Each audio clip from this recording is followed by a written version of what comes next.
Sinasabi ng marami na kapag ang tiwala ay nawala, anuman ang ipakita mong kabutihan, tila napakahirap nang maibalik ito. Mga ka-amazing, naranasan nyo na bang may isang tao na sum-iron ng inyong tiwala?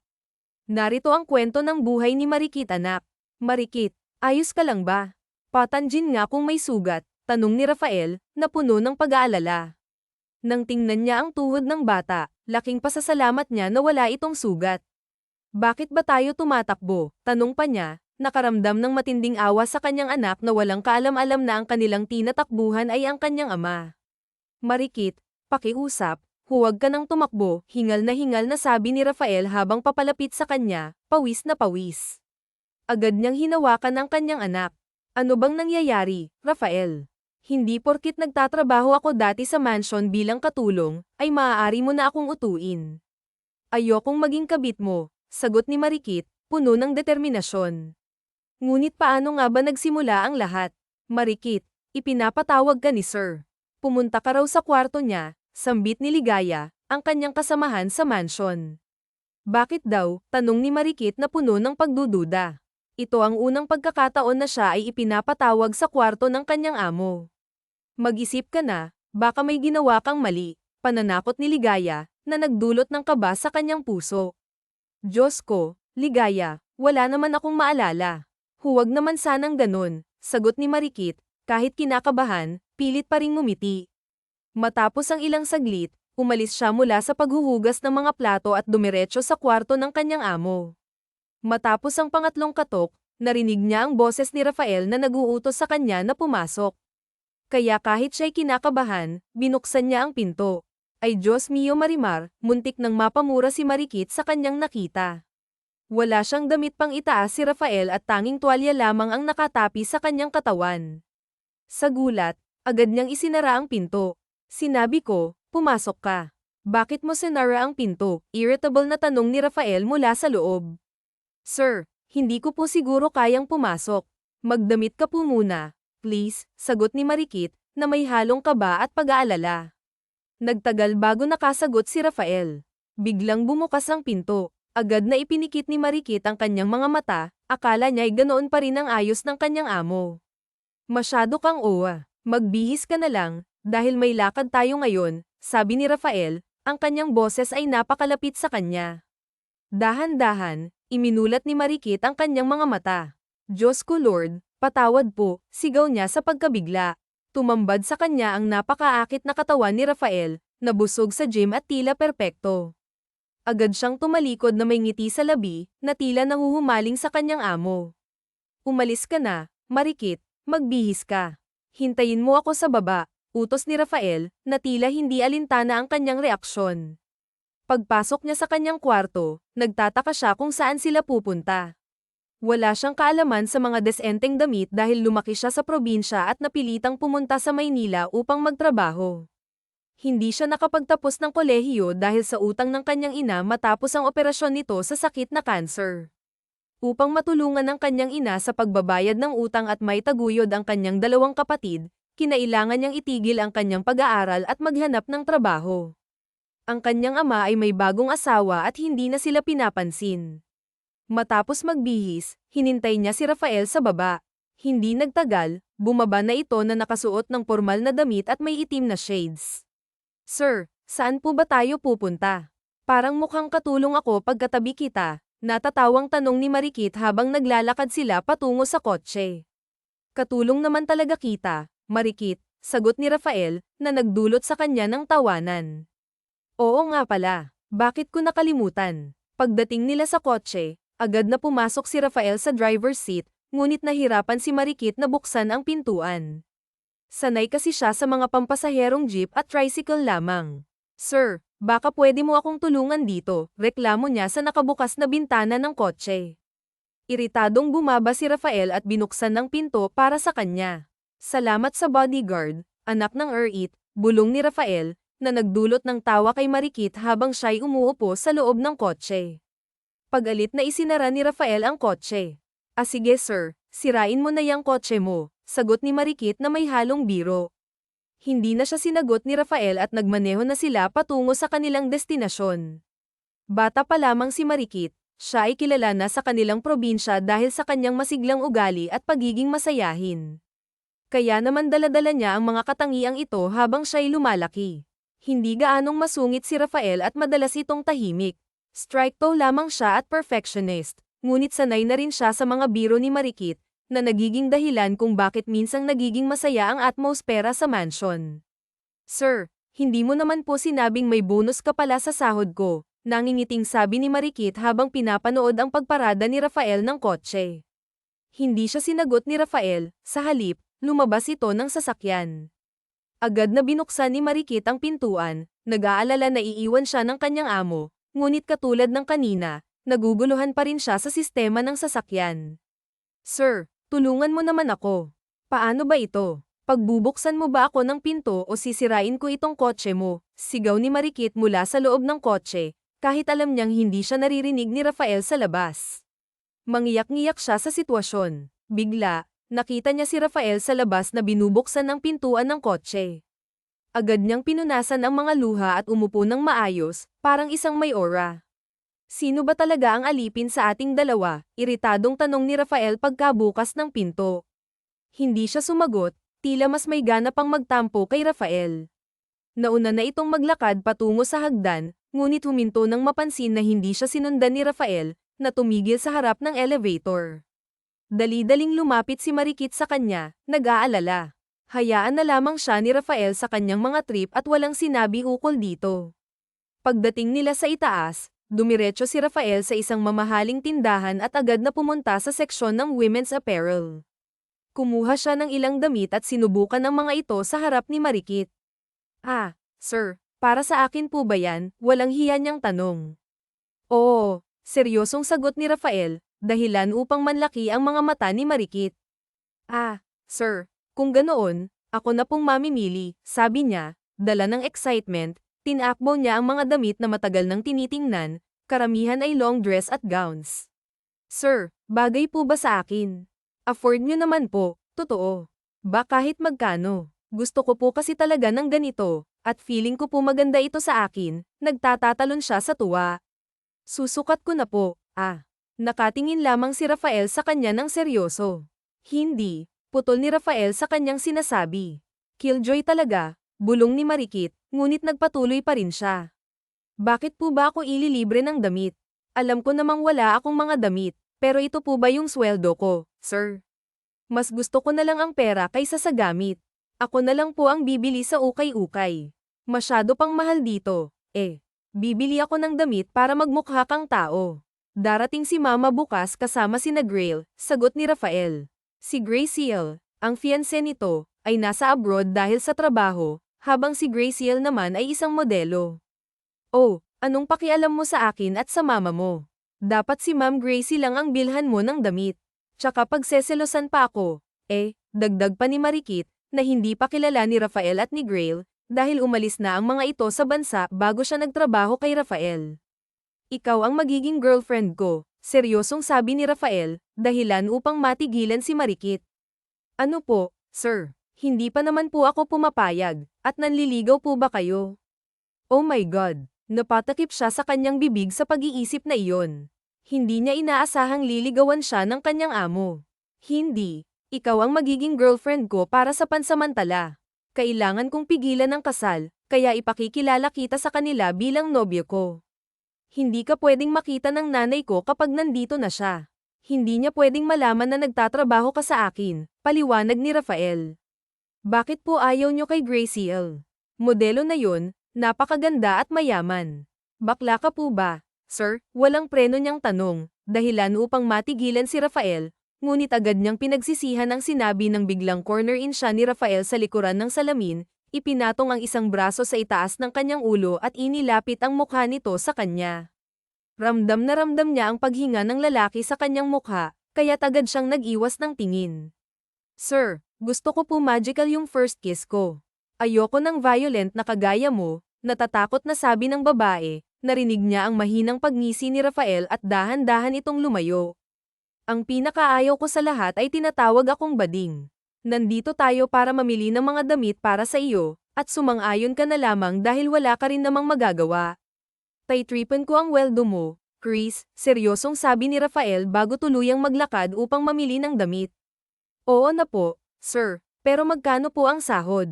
Tsaka paano ka magiging kampante na hindi malalaman ng nanay mo? Lagot tayo pag nagkataon, tanong ni Marikit. Hanggang susundin mo ang lahat ng sinasabi ko, magiging maayos ang lahat. Huwag kang mag-alala, 1 buwan lang ang itatagal nito, sabi ni Rafael habang tumitingin sa mga damit. Pagkatapos nilang mamili, inayusan na rin ni Rafael ang buhok ni Marikit pati na ang mga kuko nito. Pagkatapos ng lahat, may tinawag si Rafael na babae at sabay silang umuwi sa mansyon. Pagdating doon, iniwan sila ni Sander sa hallway. Agad namang lumapit ang babae kay Marikit. Hello, Marikit. Ako si Clea. Alam mo naman siguro kung bakit ako nandito, di ba? Nakangiting tanong nito. Hindi po, sagot ni Marikit. Hinay ako ni Sir Rafael para turuan kang maglakad ng nakatakong. Sinabi niya sa akin na nahihirapan ka. Well, I got you. Nasa tamang tao ka, nakangising sabi ni Clea. Talaga po, pero masakit kasi sa paa itong takong, sagot ni Marikit. Ngunit hindi na natapos ang kanyang sasabihin dahil hinayla na siya ni Clea at sinuot na ang takong sa kanya. Nagsimula na silang mag-practice. Maraming beses na natamba si Marikit, ngunit paglipas ng 4 na oras, na-master na rin niya ang pag-ikot-ikot at medyo mabilis na paglalakad habang nakatakong, kahit nagkasugat pa ang kanyang mga paa. Kinabukasan, maagang ginising niligaya si Crisella dahil ito ay utos na naman ni Rafael. Napabalik si Crisella sa kanyang mga alaala ngunit natigilan ng sumakit ang kanyang paa dahil sa mga pasa mula kahapon. Iika-ika siyang pumunta sa kwarto ni Rafael. Tandaan mo, ikaw si Lian Gutierrez. Ang sasabihin ko ay nasa Turkey ang mga magulang mo, may-ari sila ng paaralan doon at dito ang negosyo nyo. Nandito ka dahil kasama mo rito ang kapatid mong piniling tapusin ang pag-aabogasya. Ngayon, kailangan kitang ipakilala sa kanya, paliwanag ni Rafael. Grabe po, sir. Hindi halatang expert ka sa panloloko, sarkastikong sagot ni Marikit kay Rafael. Kapag may nagtanong, ako ang sasagot, kalmadong sabi nito. Hindi nagtagal, biglang may kumatok sa pintuan, si Clea pala iyon, nandito upang ayusan si Marikit. Sinimulan na ni Clea ang pag-aayos kay Marikit habang abala naman si Sander sa kanyang pagbibihis. Paglipas ng 2 oras, handa na silang pareho. Sir, kinakabahan po ako. Kailangan ko po bang mag-English? Seryosong tanong ni Marikit. Mag-English? Para saan? Tanong ni Rafael habang pababa sila ng hagdan. Di ba ganun naman talaga ang mayayaman? English ng English. Nakakadugo nga po ng ilong. Seryosong tanong niya, ngunit natawa si Rafael ng bahagya. Huwag mo nang subukan pa. Baka kung ano pang masabi mo, mas mabubuko pa tayo at mapapahamak, saad ni Sander habang nasa loob na sila ng kotse ni Sander, patungo sa lugar kung saan nila imimit ang ina nito. Kinakabahan pa rin si Marikit, kahit pagdating nila sa airport. Napansin ito ni Sander, kaya't kinuha niya ang kamay ni Marikit at hinawakan habang naglalakad sila papalapit sa lugar kung saan bababa ang mga pasahero ng eroplano. Andito na sila, ayusin mo ang aktingan mo, babala ni Rafael, at mahigpit na hinawakan ang kamay ni Marikit, na nagdulot sa kanya ng kakaibang kilig. Rafael, anak, I miss you so much, sabi ng isang babaeng mukhang nasa 40s na ang edad. Ma, I miss you too, kalmado namang sagot ni Rafael at niyakap ang ina nito. Kasama ko si Grail. Alam mo bang excited na raw siyang makita ka muli? Naputol ang sunod na sasabihin ng ina nito dahil kay Rafael. Kasama ko po si Lian, ang girlfriend ko. Ngumiti si Rafael at kinurot ng pasikreto ang likod ni Marikit, senadoryas na kailangan niyang gumalaw. Magandang araw po, ma'am. Masaya po akong makilala kayo, sabi ni Marikit, nang ngumiti. Ngunit agad na napalitan ang reaksyon ng mukha ng ginang nang ilayo niya ang sarili, awkward na umatras si Marikit at ngumiti na lamang. Kasama ko si Graciel, yung fiancé mo, sabi pa ng ina ni Sander, na pinandilitan ng matang lalaki. Baka nagugutom ka na po, ma, dahil sa mahabang biyahe. May alam akong magandang restaurant, alok ni Sander, na hinawakan ang bewang ni Marikit at inilapit siya sa katawan nito. Mas lalong nagtaray ang ekspresyon ng mukha ng ina nito. Ma'am, bigla ay narinig nila ang pagsigaw ng magandang babaeng may mahabang buhok. Nagsigawan ang mga tao sa airport nang makita itong papalapit. Siya na marahil si Graciel, dahil marami ang nagsisigaw ng pangalan nito. Nakita mo ba yun, Lian? Yan ang fiancé ng anak ko, mariing sabi ni Marikit. Kita ko nga po, pero baka nagugutom na po kayo. Baka gusto nyo pong ipagluto ko kayo ng pagkain, nakangiting sabi ni Marikit, binaliwala ang pagmamaliit sa kanya ni Sander, dahil ang tanging nasa isip lamang niya ay ang sweldo sa kanyang trabaho o misyon na ito. Abat, hindi ko pa talaga maintindihan, natigil siya sa pagsasalita at lumapit si Graciel. Kanina pa po kita hinahanap. OMG, Rafael. Na-miss kita, mabilis na lumapit si Graciel kay Rafael upang sana yakapin siya, ngunit bigla na lamang siyang hinarang ni Marikit at inilahad ang kanyang kamay sa harap ng babae. Nagagalak akong makilala ka, Graciel. Ako nga pala si Lian, ang girlfriend ni Sander, nakangiting sabi ni Marikit habang nakalahad ang kamay. Narinig niya ang malambing na pagngisi ni Sander sa kanyang paligid at mas lalong nginitian ito, hinigpitan pa ang hawak sa kanyang bewang. Parang nainsulto naman ang mukha ni Graciel. Ma'am, nagkakagulo po ang mga tao. Sasamahan namin kayong makaalis ng airport. Ngayong wala kayong kasama na security, lumapit ang 2 staff ng airport kasama ang 10 bodyguards. Sisigat na sana si Graciel, ngunit tama ang mga staff, kailangan nilang umalis doon. Mahihirapan din sila dahil sa maraming fans na nakaharang sa daan. Nagkakagulo ang paligid, ngunit puro pagtawag sa pangalan ni Graciel ang naririnig, kaya't pinaprioritize ng mga gwardiya na makalabas si Graciel hanggang sa sasakyan nito. Pagdating nila sa van, natahimik muna sila. Ma, kamusta ang buhay abroad? Tanong ni Sander sa ina.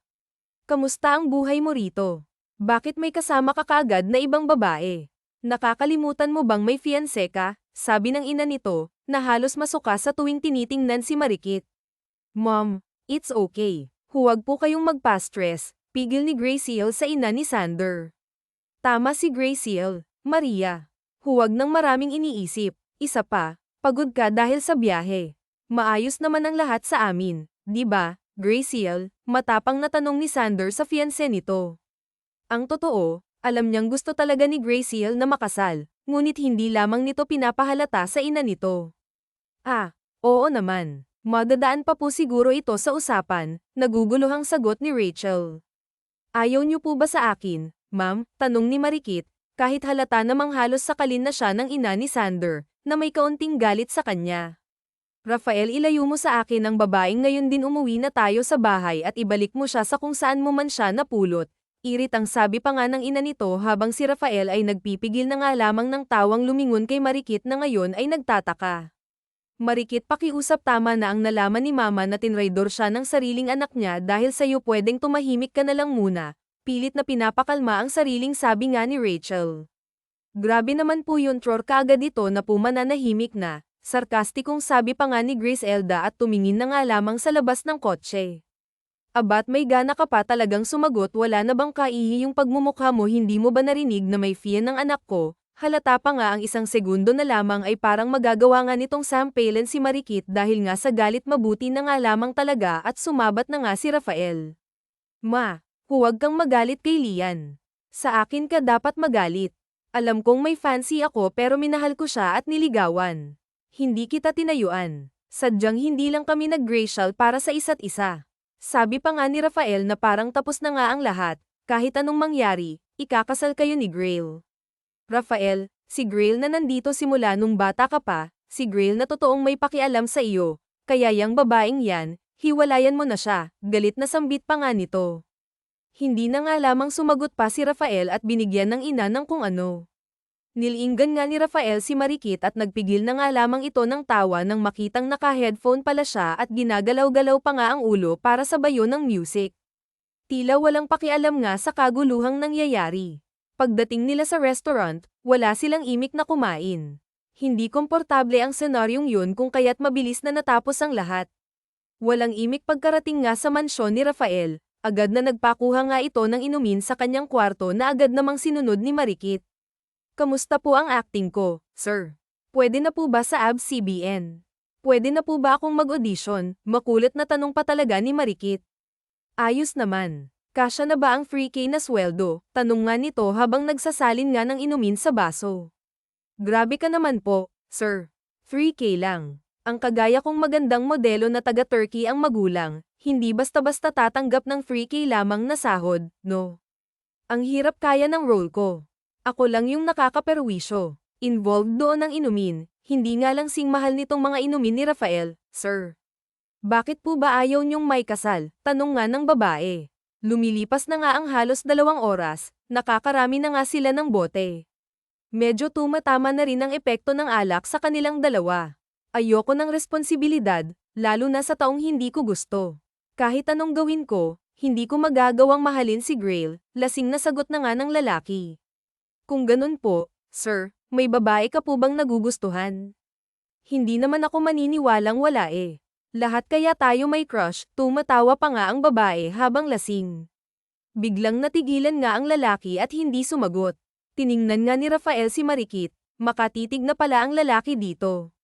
Magkatabi lamang sila ng upuan at sa likod nga nila ay malawak na kama ni Rafael. Ikaw, may napupusuan ka ba? Marahan ang boses nito habang dahan-dahan na inilalapit nga ang mukha kay Marikit. Naamoy pa nga niya ang alak sa mukha ng kanyang amo dahil nga sa lapit ng mukha nito, ngunit mas hindi niya maipaliwanag kung bakit hindi niya magawang iwasan yun. Sir, nagtataka nga ang boses niya ngunit tila hindi yun narinig ni Rafael. SHH. Bulong pa nga nito hanggang sa lumapit na nga ang mga labi nito sa kanya at nagpalitan nga sila ng mariing halik. Pareho silang nagpatianod nga sa kalasinggan at sa kagustuhan ng sarili kung kaya't mas lumalim pa ang pangyayari. Nagising nga si Marikit sa liwanag ng araw. Umaga na pala, ngunit ipinagtataka nga niya kung bakit nasa kwarto nga siya ni Rafael. Mabilis na tiningnan nga niya ang katawan at may suot naman siyang damit. Pag-angat nga ng kanyang ulo, dali-dali nga siyang napatakbo sa kusina dahil sa matinding hilo. Pagkatapos niyang magsuka, bigla niyang naalala ang nangyari kagabi nung malasing sila ni Rafael at ang mga sumunod pa. Naiuntog na nga lamang niya ang sarili at hindi alam ang gagawin. Dali-daling umalis nga siya sa kwarto ni Rafael at tumuloy na nga sa kanilang kwarto, iniisip ang nangyari. Hindi nga siya nagkakamali, totoo lahat ng yun dahil baliktad pa nga ang damit niya. Lumipas nga ang 3 buwan, hindi nila pinag-uusapan ni Rafael ang tungkol sa nangyari ng isang gabing yun. Mas mabuti rin yun para sa kanya. Ganun pa rin ang setup, ngunit minsan lang naman umakting si Marikit dahil abala pa rin ang ina ni Rafael sa trabaho kaya minsan nagiging siya si Lian. Kasalukuyan nga siya ngayong nasa kusina at naghuhugas nga ng plato nang bigla nga siyang makaramdam ng matinding pagkahilo. Dali-dali ay pumunta nga siya sa CR para samuka. Dito na nga siya kinabahan dahil nawaworry na nga niyang kakaiba na nga ang mga nararamdaman niya. Kinabukasan din, bumili nga siya ng pregnancy test at tiningnan ang resulta. Naiiyak na nga lamang siya habang tinitignan yun. Positive ang resulta, buntis nga siya. Agad ngang naitago nga niya ang test nang makarinig ng boses. Ligaya, nasaan ka ba? Kailangan ko ng tulong mo sa baba. Natatarantang marinig niya ang boses ni Gloria, ang ina nga ni Rafael. Napalapit nga sa kinaroroonan niya. Opo ma'am. Pasensya na po. Lumabas nga si Ligaya sa gilid niya dahil nasa kwarto nga silang dalawa at huli na nga dahil nabuksan na nga nito ang pintuan ng kwarto. Matagal ngang nagkatitigan sila ni Gloria. Sobrang kabado na nga siya habang papalapit sa kanya ang ginang. Ikaw si Lian, ba? Bakit nandito ka sa quarters ng maid? Tsaka bakit nakasuot ka ng uniforme ng katulong? Nakakatakot na tanong pa nga nito. Sa sobrang kaba niya, nahuhulog pa nga niya ang pregnancy test habang uma-atraze. Pupulutin na nga sana niya yun pero mas naunang pulutin nga ito ni Gloria. Ano to? Buntis ka? Sumunod pang tanong nga nito. Hindi magagawang magsalita ni Marikit ng maayos dahil nga sa gulat at hindi niya alam ang isasagot. Ma'am. Anong ibig sabihin nito? Kung ganun ba ay nagpanggap ka lang na nobya ng anak ko dahil ang totoo'y nagtatrabaho ka sa kanya. Sinong ama nitong batang to? Sunod-sunod pa nga na tanong niya. Ma'am, magpapaliwanag po ako. Wala kang dapat ipaliwanag pa. Umalis ka na rito ngayon din at huwag na huwag kang magpapakita sa anak ko. Kung hindi, gagawin kong miserable ang buhay mo at ng buhay ng anak mo. Bigla niyang binunot ang buhok ni Marikit. Mabuti na nga lamang napigilan nga ni Ligaya. Ma'am, hindi po ganun. Hindi niya magawa-gawang tapusin ang sasabihin dahil parati nga yung pinuputol ni Gloria. Sino naman ang dinadala mo? May nangyari ba sa inyo ng anak ko? Inilapit nga nito ang mukha sa kanya dahilan para nga mas lalo nga siyang matakot. Ma'am, tama na po, Pigil pa nga ni Ligaya. Umalis ka ngayon din sa bahay nito at huwag na huwag ka na muling babalik pa. Ligaya, tulungan mo siyang mag-impake ng gamit. Napakakapal na mukha mo. Lumayas ka, mangiyak-ngiyak nga niyang inimpake ang kanyang mga gamit habang si Ligaya pinapatahan na nga lamang siya. Hindi katagalan, bumalik na nga rin sa silid si Gloria na may dala na ng ngayong sobra at isinampal pa nga muna sa kanya ito. Sapat naman na siguro to para magpakalayo-layo ka na. Bukod sa panloloko mo sa amin at kung sino man yang ama ng anak mo. Lumayas ka, manloloko ka, muli itong sinampal habang si Ligaya nakisabay na nga rin sa pag-iyak. Hinatid pa talaga siya ng driver ni Gloria sa labas ng village upang masigurado lamang na malayo na nga siya. Naisipan na nga lamang niyang bumalik sa probinsya at doon isilang ang bata. Pinilit siya ng kanyang mga magulang na sampahan ng kaso si Gloria dahil sa pagiging bayolente nga nito, ngunit mapapasama rin siya dahil niloko naman talaga niya ito. Maraming taon ang lumipas. Lumuwas nga muli sa Manila si Marikit upang mamasukan ng trabaho. Nasa isang mall siya at nagtatrabaho bilang sales lady habang ang kanyang anak ay nasa probinsya at minsan binibisita siya rito kasama ang kanyang ina. Kailangan niya ng trabaho, yun para sa kanyang anak. Isang araw, habang siya ay busy sa pag-entertain ng customers, bigla nga niyang nahagilap sa labas ng store si Rafael at kasama nga nito si Grail. Pumasok pa talaga ang mga to sa loob ng store. Dahan kung bakit kinabahan nga siya ng todo. Miss, magkano yung ganitong shade ng lipstick? Narinig nga niyang tanong nga ni Grail. Nakatalikod nga siya ngayon sa kanila. Anong shade po, ma'am? Pinilit nga niyang baguhin ang kanyang boses para kunwari nga may inaayos nga na makeups. Itong shade 3, parang naiirita pa nga na sabi ni Grail.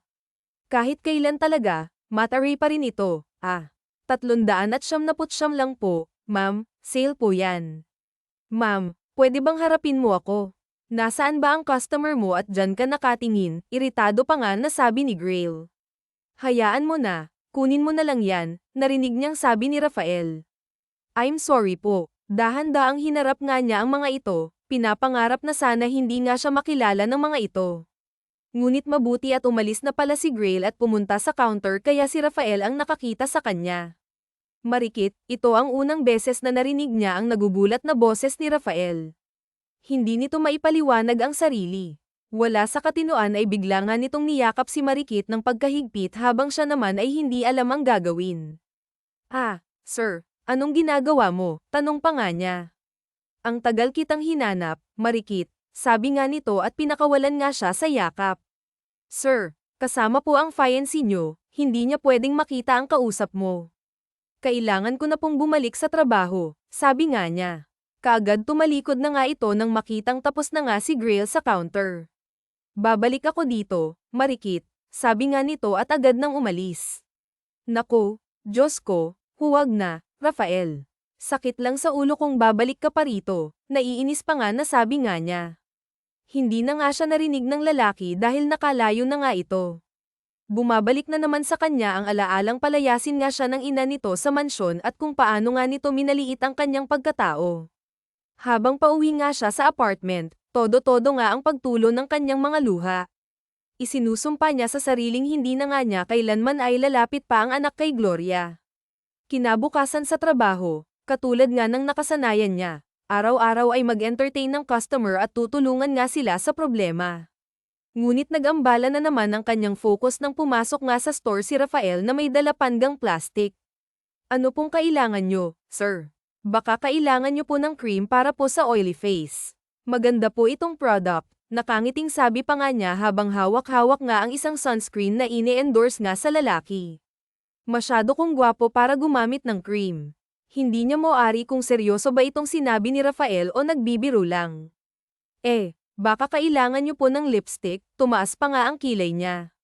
Ang sales lady ang kailangan ko, seryosong sabi nga nito. Sinong sales lady po ba? Marami po akong kasama. Hindi pa ba obvious na ikaw ang pinunta ko dito? Marikit, tila iritado pa nga na sabi nga nito. Pinutol pa nga ang sasabihin niya. Para saan naman po? Tsaka pwede po bang mamaya na lang po pagkatapos ng shift ko dahil may mga customers pa po akong hinihintay, naging iritado nga ang ekspresyon ng mukha niya. Kasabay nga ng paglampas sa lalaki. Buntis ka raw nung umalis ka sa mansyon. Ako ba ang ama? Bigla'y tanong nga nito dahilan para matigilan nga siya bigla. Nanghina nga siya at ganun na lamang kabilis na manggilid nga ang kanyang luha.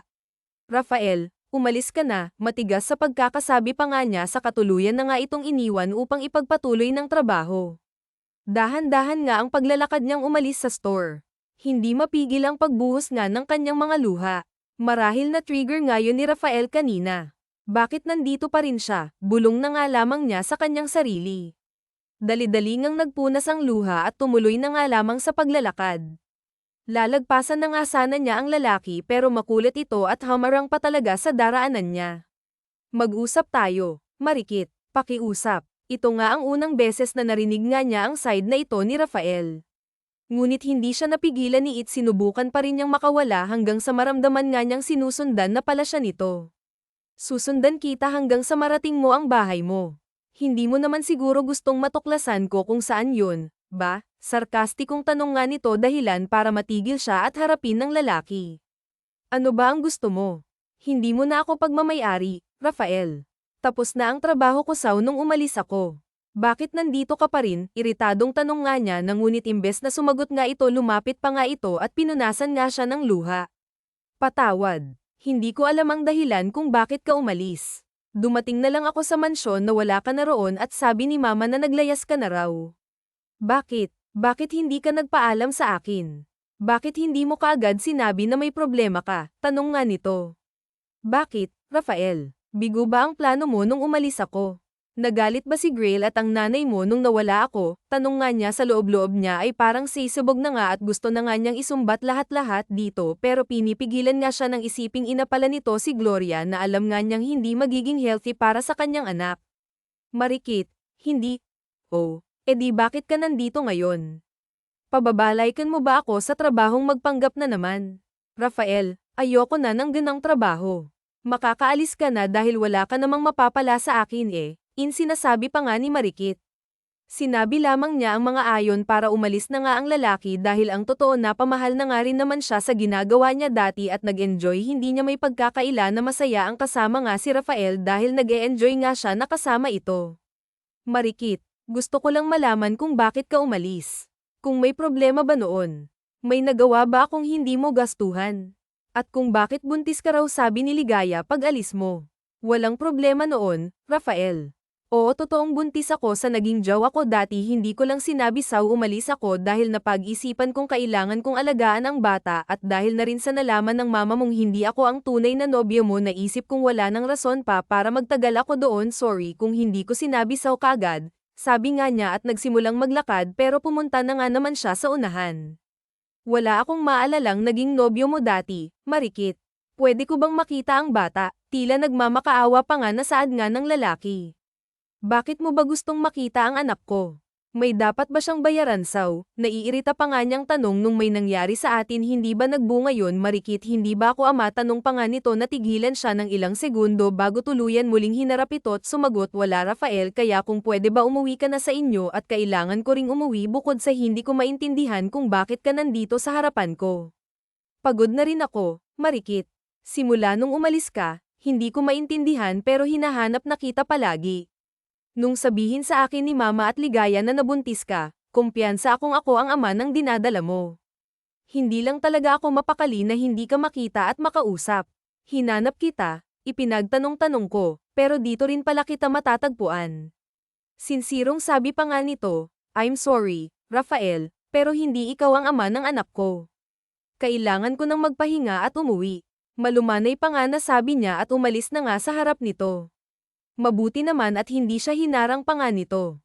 Kinabukasan, sa kanyang trabaho, maaga nga siyang pumasok. Katulad ng nakasanayan, ay doon nga sa may testing ng makeups gumagamit minsan dahil hinihintay pa nga niya ang sahod upang makabili.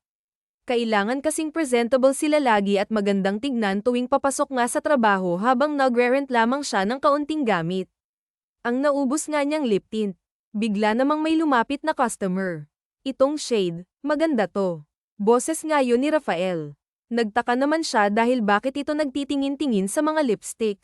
Opo, sir. Kahit basa inyo po ng tubig, hindi po matatanggal. Long lasting talaga po, sagot pa nga nito dahil kailangan pa rin niyang gawin ang kanyang trabaho.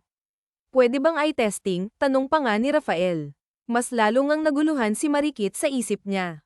Ay, baka nasisiraan na nga ito dahil balak pa talagang maglagay ng lipstick sa labi na pula.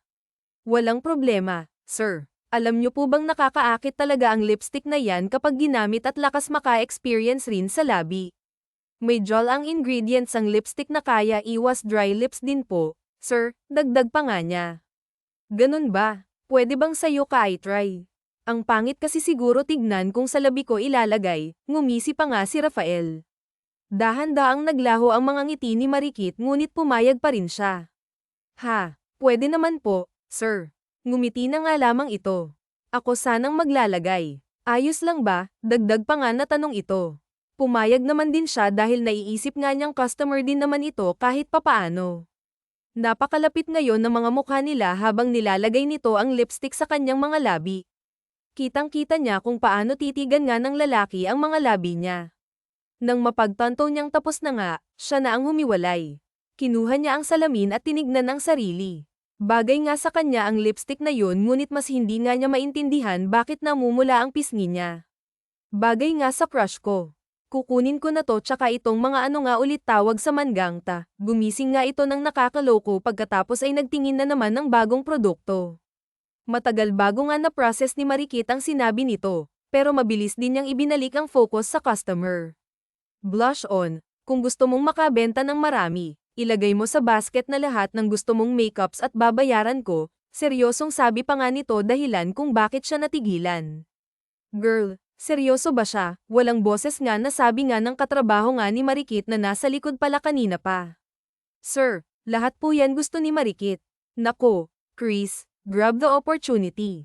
May pa-contest pa naman si manager kung sino ang may pinakamaraming benta. Bonus, sabi pa nga ni Alia yung kasamahan nga rin niya sa trabaho. Rafael, hindi mo naman kailangang gawin ta. Nakukonsensya pa nga, sabi nga ni Marikit. Girl, hoy, kung ayaw mo ako na ang maglalagay dyan sa basket, dagdag pa nga ni Alia. Teka lang, sigaw niya sa mga to dahil naguguluhan na nga rin siya sa gagawin. Kung susundin niya ang gusto nito ay may benefits din naman siyang kukuha dahil may pabonus nga ang manager nila sa may pinakamaraming benta ngayong month ngunit nadadala nga siya sa hiya at konsensya. Seryoso ako, Marikit, gusto kitang tulungan at suportahan. Isa pa, customer mo naman ako ngayon, sabi pa nga ni Rafael. Pero hindi pa man niya natatapos ang sasabihin ay si Rafael na nga ang kumuha ng mga produkto at kung ano-ano na nga lamang ang kinuha at nilagay sa basket. Sige na nga, oo na, napipilitang aniya at namili na nga ng mga produktong hindi gaano kamahalan at yun, nilagay nga sa basket. Pagkatapos, ibinigay na nga niya yun kay Rafael ngunit hindi pa nakontento si Rafael. Kinailangan pa talagang puno ang basket. Babayaran ko na. Salamat sa tulong, ngumiti nga si Rafael sa kanya bago tuluyang pumunta nga sa counter. Girl, seryoso siya. Kinikilig pa nga. Sabi ni Alia at kiniliti pa nga muna talaga siya. Girl, sino yun? Bakit parang mukhang masarap tsaka modelo? Dati ka ba niyang maid? Tanong nga ng isa niyang katrabaho. Oo, Day. Katulong niya ako dati. Diyos ko, magsibalik na nga kayo sa pwesto niyo dahil dumarami na ang customers, mga tsasmosa, saad na nga nito. Magandang gabi, Marikit, lapit nga nito sa pagod na mukha niya. Walang maganda sa gabing ta. Rafael, stress ako. Bakit sumulpot ka na naman? Irita at natatawa na nga lamang ang lalaki. Tanggapin mo sana. Ano naman yan? Tignan mo na lang. Baka mamaya may bomba pa pala dyan ha. Kaya pala ka. Sino ba sa tingin mo ang maniniwala sa'yo? Sarkastikong sabi pa nga niya. Hindi ako aalis dito hanggat hindi mo ta tinatanggap, saad nga ni Rafael. Sa huli, kinuha na nga lamang din ni Marikit. Totoong naiinis nga siya rito pero naku-curious pa din siya. Pinilit nga niya ang sariling huwag yan buksan at silipin na nga lamang. Pinaghirapan ko yan para sa'yo, saad pa nga ni Rafael. Rafael, ano ba talaga ang ginagawa mo ha? Init ang tanong pa nga niya matigilan si Rafael. Matagal bago nga ito nakasagot, pasensya ka na kung nakukulitan ka sa akin. Hindi ko lang maipaliwanag, parang gusto ko araw-araw kitang makita, lalo na nang mahanap kita rito. Rafael, ang layo ng mall na to sa mansyon mo. Maubusan ka ng gasolina kakapunta rito. Isa pa, baka isipin ni Gracial na nilalandi kita. Ayoko ng gulo, Rafael. Ayoko nang mapalapit pa sa'yo, sabi pa nga niya. Bakit, Marikit? May mali ba? Sabihin mo sa akin kung anong mali, aayusin ko.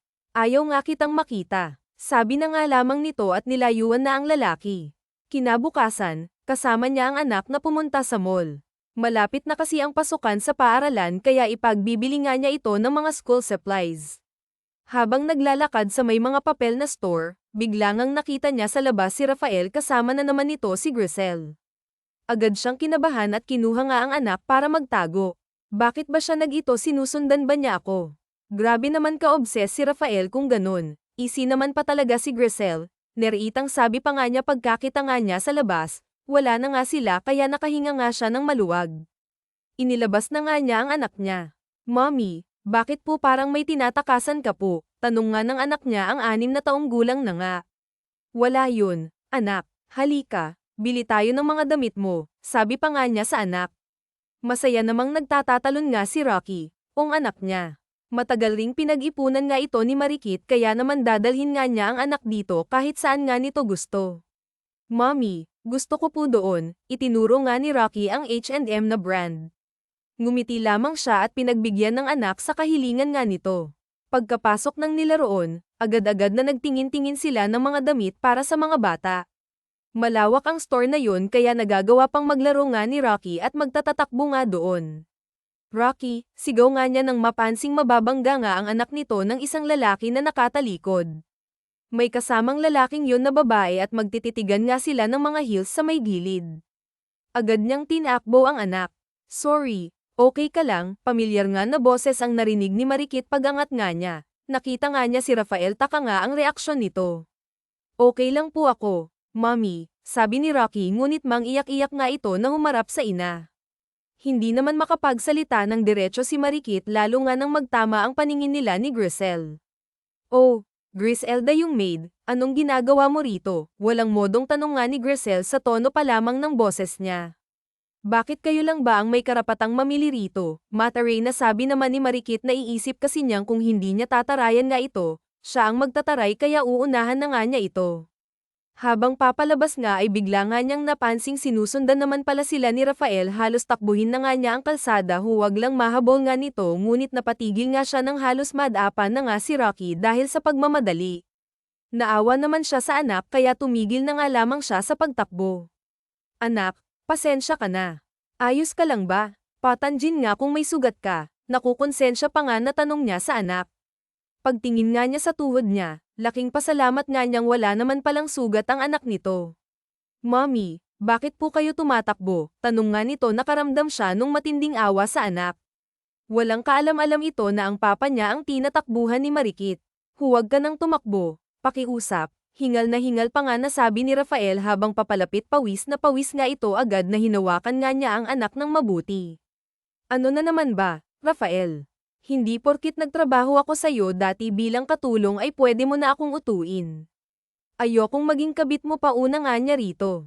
Anong kabit? Anak ng hindi kita gagawing kabit. Sino nagsabi nun? Naguguluhang tanong pa nga nito. Ako. Bakit? Ano palang ginagawa mo, Rafael, hindi ka ba naliligaw? Halos sumabog na nga sa inis si Griselda. Inis nga siya na hindi niya maintindihan, bigla ay napangiti nga lamang si Rafael ng loko at napapakamot nga sa kanyang batok. Mommy, sino po siya? Tanong naman bigla ni Rocky. Napaupo nga siya at tinitigan nga ang bata, siya ang anak mo, Marikit, ang gwapo mana sa mommy. Saad pa nga ni Rafael, kung wala ka ng mahalagang sasabihin pa Rafael, aalis na kami ng anak ko ha. May kailangan pa kasi kaming habulin sabi nga ni Marikit at kinuhang muli ang anak palayo sa lalaki.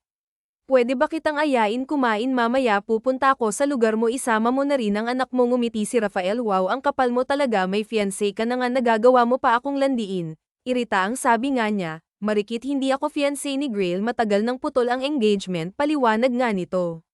Natigil naman siya at napaisip hindi niya maipaliwanag kung bakit may galit nga siyang nadarama sa loob-loob niya. Bakit sunod siya ng sunod sa'yo, ba't lagi kayong magkasama, nagseselos ka bang? Umiti muli ng loko nga si Rafael, ako magseselos, hindi lang talaga kalandian ang alam mo, makapal din pala ang mukha mo, sabi nga niya, ngunit mukhang sanay nga si Sander sa mga ganitong wika niya dahil mukhang hindi umeepekto ang pagsusungit niya.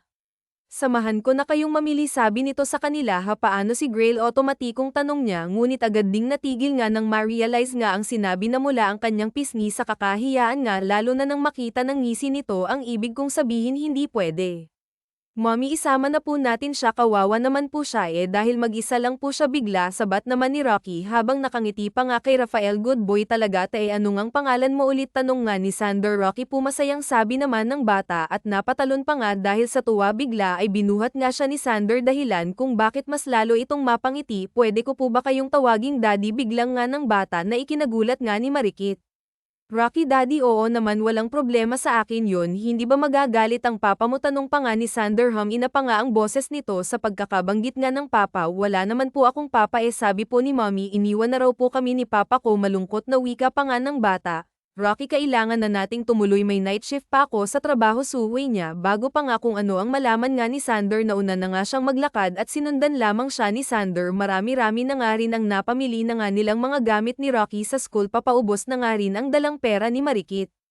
Rocky, umuwi na tayo, sabi nga niya sa kanyang anak. Mommy, gusto ko po nun, turo pa nga ng bata, isang Naruto costume. Mahilig kasi itong manood ng anime. Napabuntong hininga nga lamang siya at nilapitan nga ang tela. Tinanong pa nga niya sa tindera kung magkano yun, pero halos malaglag ang panga niya nang marinig ang price noon. Anak Rocky, balikan na lang natin yan, naputol nga ang sasabihin niya sa anak nang sumabat nga si Rafael. Kukunin namin, miss, sabi pa nga nito sa tindera at agad naman yung kinuha para sa kanila. Rafael, hindi na kailangan, hindi naman niya yun kailangan, palusot niya dahil ang totoo hindi sapat ang pera niya. Regalo ko na yun kay Rocky para sa pagkumpleto ng araw ko, para sa Yutareki, sabi pa nga ni Rafael at ibinigay nga sa batang damit. Yay, thank you po, masayang sabi naman nito pagkatanggap nga sa damit. Daddy, dugtong ng bata. Inilabas nga ni Sander ang kanyang wallet at binayaran nga ang tindera. Babayaran ko rin ta sa'yo, mahihiyang sabi pa nga niya. Sa loob-loob niya nakukonsensya nga rin siya dahil hanak naman ito ang bata. Huwag na, ano pang silbi ng regalo kung babayaran mo pa sa dayman ni Sander. Gutom ka na bar, Aki, saan mo gustong kumain, tanong pa nga ni Sander sa bata. Tuwang-tuwa naman si Rocky at agad sinagot nga sa Jollibee nito. Gustong kumain muli, binuhat nga nito ang bata at masayang naglakad nga patanggo sa kabilang side ng kalsada. Nandun lang ang Jollibee habang siya ay nasa likuran nga at pinapanood ng dalawa. Naiiyak siya na hindi nga niya maipaliwanag. Napakasaya ng itsura nga ni Rocky at pinipiga ang kanyang puso, ngunit naiisip nga niya na hindi magiging maayos ang lagay ng anak sa kamay ng ina ni Sander na talaga namang napakaitim ng budi. Mas mabuting sa kanya na nga si Rocky. Tinatagan na nga alam niya ang sarili at mas inisip kung ano ang mas makabubuti nga kay Rocky. Anong gusto mo, Rocky? Malambing pa nga na tanong nga ni Sander sa bata. Spaghetti and ice cream po, excited naman na sagot nga ni Rocky. Magandang mommy mo, anong gusto niya?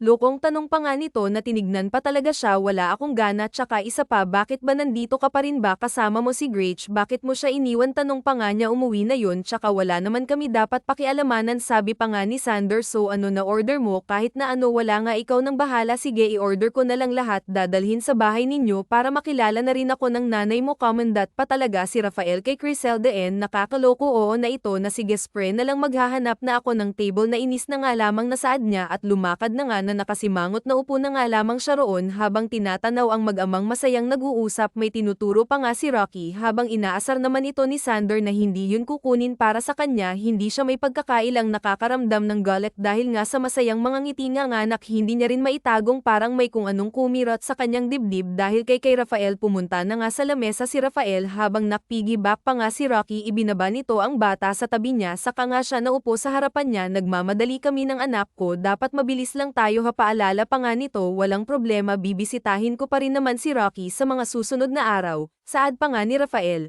hindi na kayo magkikita pa. Pigil naman ni Marikit, alam ko na kung saan kayo nakatira. Alam ko pa kung saan kayo nagtatrabaho. Hindi lang kami magkikita ni Rocky kung balak mong umalis ng bansa. Malokong sabi pa nga nito. Masamang tinignan nga niya ang anak dahil noari na nga niyang si Rocky ang nagsabi ng mga impormasyon na yun sa kanya. Ngumiting nakakaloko si Rocky. Manang-mana nga sa ama nito. Hindi nga umimik si Marikit at hinayaan na nga lamang sila hanggang sa natapos na nga silang kumain. Walang ibang nangyari kundi ang pag-aasaran nga lang ng magmahaba siya. Tahimik lang na pinapanood nga sila.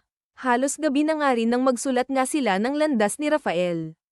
Kinabukasan, maaga nga siyang nagtrabaho para bumawi.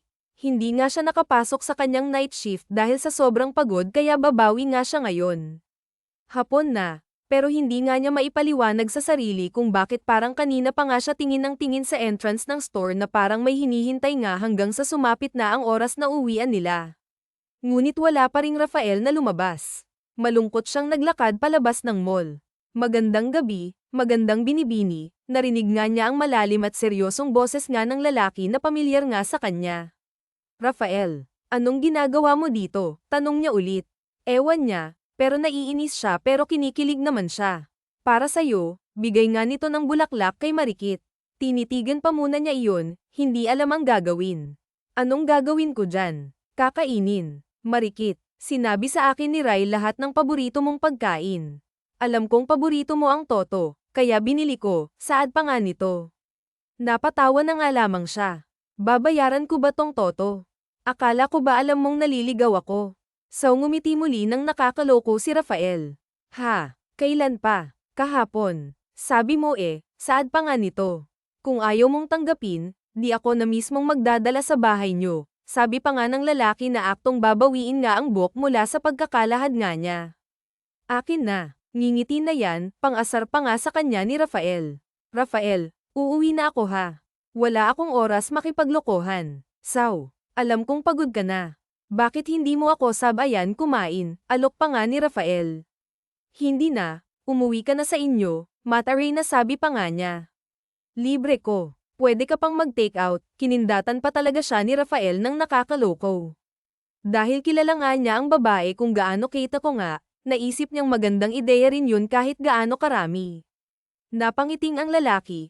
Kahit gaano karami, napangisi siya sa loob-loob dahil naiisip nga niyang ay take out talaga niya ang lahat na gusto niya para maubos ang dala nitong pera. Sige ba, matapang na anya. Napalawak naman ang ngisi ni Rafael na parang may masamang balak. Parehas na nga sila ngayong nakangisi sa isa't isa dahil pakiramdam nila sila ang panalo sa gabing to. Pagdating nila sa counter ng Chowking, agad na nga siyang pumila. Nakikita mo lahat yan. Gusto kong ay take out lahat yan. Tig-iisa, walang labis, walang kulang, lahat ng nasa menu, ninggan niya habang itinuro nga ang mga litrato. Bakit hindi tig-tatlo? Ilan ba kayo sa bahay nyo? Seryosong paghahamon pa nga ng lalaki na walang tuloy ng ngisi sa mga labi nga ni Marikit. Hindi naman siguro niya kayang buhatin ang tig-tatlong orders niya lalo't magko-commute pa nga siya. Isa pa, siya lang naman si Rocket. Ang kanyang ina ang nasa apartment niya dahil bumisita nga ang mga toto. Hindi ko kayang dalhin ang mga yan, napangiti tuloy si Rafael.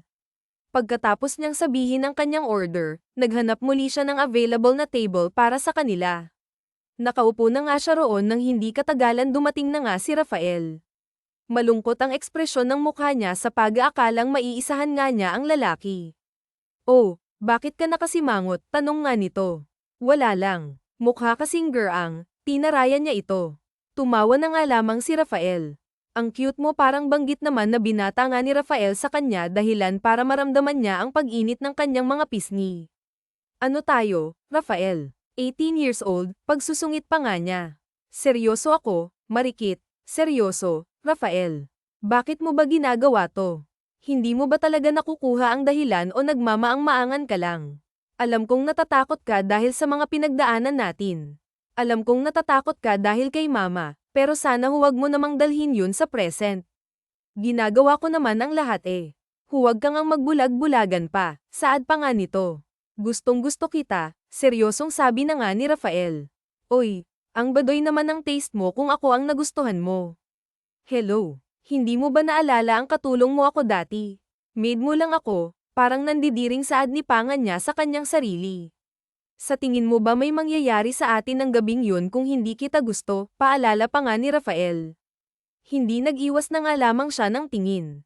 Marikit, hindi ako titigil sa kasusuyo sa'yo hanggat hindi mo nakikita ang pagiging sinsero ko, dagdag pa nga nito. Pero di ba may anak na ako sa ibang lalaki? Pagsisinungaling nga muli ni Marikit. Haminang pa nga ang boses niya sa panghuling pahina. Hindi magawang sumagot ni Rafael bagkus nakatitig lamang siya dito ng seryoso. Mabuti na lang dumating na nga ang orders nila. Sir, inaayos na po namin ang takeout nyo. Sasabihan na lang po kita kapag handa na, sabi nga ng isang waiter na may malawak na ngiti.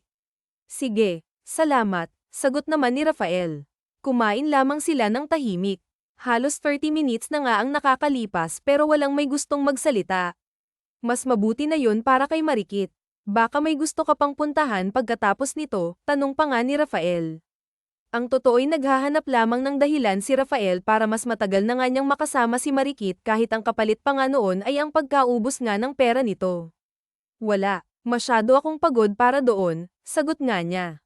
Gusto pa sanang itanong ni Rafael kung nais ba niyang magpa-spa o massage para mawala nga ang pagod niya pero naisip nga nitong totoong stress siya kaya huwag na lang muna sa ngayon. Pagkatapos nilang kumain, hinintay na nga nila ang takeout. Punong-puno ang mga tulak nga nila na cart. Dahil nga doon, nagulat nga si Marikit. Kaya pala halos 2 oras na lang ay prepare yun, sir. Hindi na po kami tumanggap ng customers pagkatapos ng orders nyo dahil ubos na po ang ingredients sa dami, tumatawang sabi pa nga na isang babaeng may nakasulat nga sa kanyang damit na, manager. Rafael, bakit ang dami? Paano kayo uuwi yan? Hindi rin naman namin mauubos yan eh, nag-aalalang tanong pa nga ni Marikit. Ang balak nga niyang pang-iinis sa lalaki bomb alliance sa kanya. Naalala kong sabi ni Rocky 3 lang kayo nasa bahay kaya ginawa akong tag 3 kaya pala pumapasok na customer eh. Tak-ang sabi pa nga ng babae. Dalhin natin sa kotse ko, napangisi pa nga na saad ni Rafael. Halika na nga, habang nilalagay nga ng mga waiters ang pagkain inilagay nga nila sa basket, lumapit nga siya kay Rafael. Anong ginagawa mo? Hindi mo kayang iuwi, di ba? Iuuwi natin sa inyo, seryosong sabi pa nga nito. Rafael, hindi ka pwedeng makita ng mama ko, desperadong sabi pa nga niya. Yun ang kinakatakot nga ni Marikit dahil alam nga ng kanyang ina ang nakaraan niya. Bakit hindi, Marikit, may ginawa ba akong mali? Gusto ko lang namang dalhin to sa inyo, wala nang iba pa. Huwag kang mag-alala, hindi na lang ako papasok, ngumiti ito bigla. Nakaramdam nga siya ng kirot sa kanyang dibdib. Natapos na nga ng mga ad ilagay nga sa compartment ang mga pagkain kaya pinagbuksan na nga siya ni Rafael ng pintuan ng kotse sa may front seat. Wala siyang nagawa kundi ang makisama hindi rin naman pala ito papasok. Hinihiling na nga lamang niyang sana tulog na nga ang kanyang ina.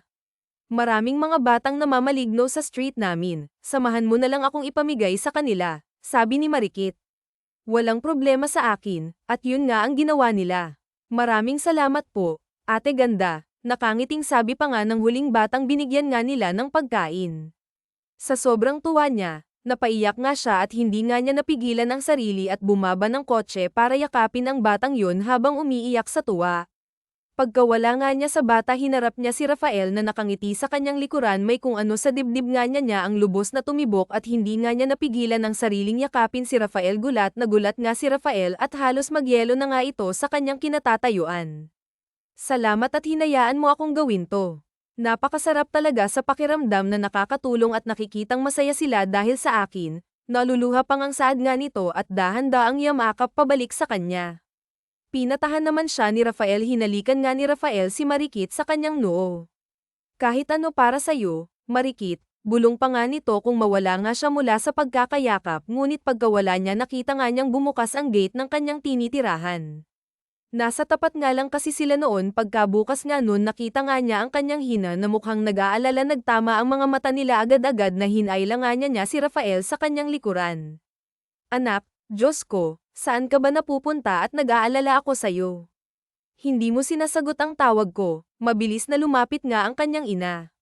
Ma, hindi magawang magsalita ni Marikit ng maayos na patitig ang ina kay Rafael. Pamilyar ka, turo pa nga nito kay Rafael. Magandang gabi po, ako po si Rafael Alfonso, magalang na sabi pa nga nito at nagpapanggap nga ng kaunti ngunit pag-angat nga nito ng ulo ay malakas na sampalang natamo niya galing sa ina. Ikaw si Rafael, ang walang yangang bumuntis sa anak ko pagkatapos iniwan mo siya sa ere. Ang kapal naman ng mukha mong magpakita sa akin, galit na sigaw pa nga ng kanyang ina. Bumuhos na nga lamang ang luha ni Marikit at pinigilan ng ina. Ma, pumasok ka na po, sigaw niya. Siya ba? Siya yun. Di ba ang ama ng anak mo? Ang walang yangang lalaking yun. Bakit mo kasama to, Marikit? Sermon pa nga nito. Anak, Marikit anak ko si Rocky, may halong galit, gulat at lungkot na tanong nga ni Rafael. Ma, pumasok na po tayo sa loob. Huwag ka nang makailan pa. Pakiusap po, naluluhan na nga na lubos na saad nga ni Marikit tinitigan siya ng ina. Sisapakan ko muna ang lalaking to, marikit. Siya ang Samira ng buhay mo. Dinala mo ang batang mag-isa na wala man lamang ang kanyang sustento, matama na po. Pumasok ka na po sa loob, pakiusap, saad na nga ni Marikit. Mommy, Lola, narinig nga nilang pareho ang boses ni Rocky na nasa gate, umiiyak nga habang pinapanood sila. Anak, lalapit na nga sana siya ngunit tumakbo nga ito sa loob dahilan kung bakit sundan nga siya ng lola nito. Marikit, anak ko pala si Rocky, saad nga ni Rafael, tila hindi niya malaman kung anong pakiramdam ba ang dapat nga nitong ipakita. Hindi nagawang sumagot kaagad ni Marikit, nahihiya siya, nalulungkot, nagugilty at nagsisisi. Bakit mo nagawang itago sa akin ang sarili kong anak? Marikit, humina na ngayon ang boses niya pero may diin pa rin. Rafael, pakiramdam ni Marikit, sisubog ang kanyang dibdib na natatakot siyang kunin ni Rafael si Rocky palayo sa kanya. Sobrang tagal kitang hinanap at iniisip ko na noong ako ang ama ng bata pero hindi mo sinabi sa akin ang totoo. Anak ko pala talaga siya. Paano mo nagawa sa akin ito? Tuluyang bumuhos nga ang luha ni Rafael. Rafael, huwag mong ilayo sa akin ang anak ko. Huwag, pakiusap lamang ang lumalabas sa bibig niya. Bigla niyakap nga siya ng mahigpit ni Rafael habang hindi na nga siya makahinga sa pag-iyak. Hindi ko sa'yo ilalayo si Rocky. Gusto ko lang marinig kung bakit hindi mo kaagad sinabi sa akin ang totoo. Tahan na, tanong pa nga nito. Pinakawalan nga siya nito at pinunasan ang mga luha. Dahil ba to kay Grail? Kay Mama. Tumango-tango na nga lamang ang babae habang lumuluha. Sinabihan ako ni Madam Gloria, ng mama mo, na ilalayo niya sa akin ang anak ko kapag nagtagal pa ako sa mansyon pagkatapos. Malamang hindi ako ang totoo mong nobya. Takot na takot ako, Rafael. Hindi ako handang mabuntis noon pero ayoko ring malagay sa panganib ang anak ko. Kaya lumayo ako, kwento pa nga niya habang umiiyak. Muli siyang niyakap ni Rafael nang lumakas na nga ang kanyang paghagulgol. Patawarin mo ako, bulong pa nga ni Rafael. Hindi tayo pwede. Langit ka, lupa ako. May fiancé ka noon at hindi ka handang mag-asawa. Ayaw mong pakasalan ang babaeng hindi mo naman mahal kaya natakot akong hindi mo rin ako paninindigan. Ngayon, napaka-successful mo na. Natupad mo na ang mga pangarap mo. Hindi mo matutupad yun kung kinailangan mong maging ama sa anak ko, nasasaktang kwento pa nga nito. Hindi totoo yan, Marikit. Mahal kita noon pa at handa akong panindigan ang responsibilidad ko, sagot paliwanag pa nga nito. Masyado akong naubos, Rafael. Nawala lahat ng pangarap ko sa buhay habang ikaw, tupad na tupad. Hindi ko ginustong mabuntis pero mahal na mahal ko ngayon ang anak ko. Ubos na ubos ako noon dahil wala akong malapitan, walang ama ng bata na kaya kong hingan ng pambili ng gatas at diapers pag nangangailangan ako. Hindi ako sa'yo makalapit dahil natatakot ako para sa sitwasyon ng anak ko laban sa mama mo, hindi na nga niya pigilan pa ang sariling ikwento ang lahat. Ito kasi ang unang beses na magkukwento nga siya tungkol doon.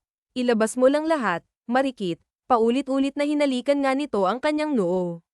Si Grail, maganda, mayaman, matalino, lahat nasa kanya na. Bakit hindi mo siya magawang pakasalan?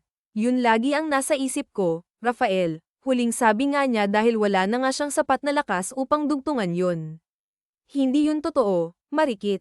Mas lalo kitang minahal ng lubusan, sinserong sabi naman ni Rafael. Dinala nito si Marikit sa loob ng bahay dahil nga sa hinang-hina na nga ito. Mabuti naman at napakiusapan, nailang pareho ang kanyang ina kaya maayos na nga ang lahat sa kanya kinabukasan. Umuwi nga si Rafael sa kanila at siya naman ay pumasok nga muli sa trabaho na mugto ang mga mata at pagod. 3:00 na nga ito ng hapon nang bigla ay may kaguluhan ngang nagaganap sa labas ng store. Wala na nga siyang lakas pa para tignan yun kaya nanatili na nga lamang siya sa kanyang pwesto. Biglang lumakas nga ang ingay at papalapit na nga sa kanyang direksyon ang mga tao. Takang-taka siya ngunit nawala lahat ng yun nang makita nga si Gloria kasama nga si Grail. Galit na galit nga ang ex ng mukha ni Gloria habang nakasunod lamang dito si Grail na nakataas nga ang kilay. Ikaw, babaeng malandi, hindi ba't binayaran na kita dati? Hindi pa ba sapat yun? Kulang pa ba yun? Sinabihan na kitang lumayo ka sa anak ko pero mas masahol ka pa pala sa lintang dikit ng dikit, ines na turo pa nga nito sa kanya. Pinagtitinginan na nga sila ng mga tao. Ma'am, papunta na po rito ang mga security guard. Hindi maayos ang ginagawa nyo, sabi nga ng manager ng store. Alam mo ba kung gaano kalandi ang babaeng ito?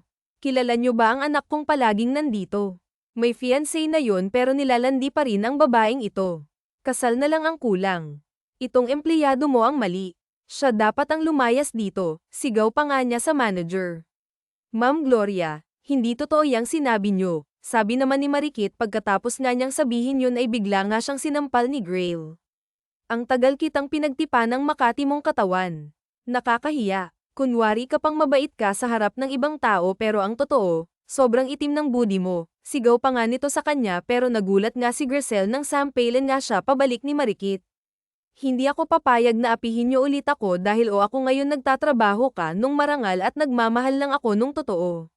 Ikaw nagmamahal ka ng taong hindi ka naman gusto dahil ikaw talaga ang may maitim na budi, sad nga ni Marikit. Guard, desperadong tawag nga ng manager kasabay ng pagdating ng guard ay ang pagdating naman ni Rafael na alalang-alala. Marikit, mabilis nitong nilapitan nga si Marikit.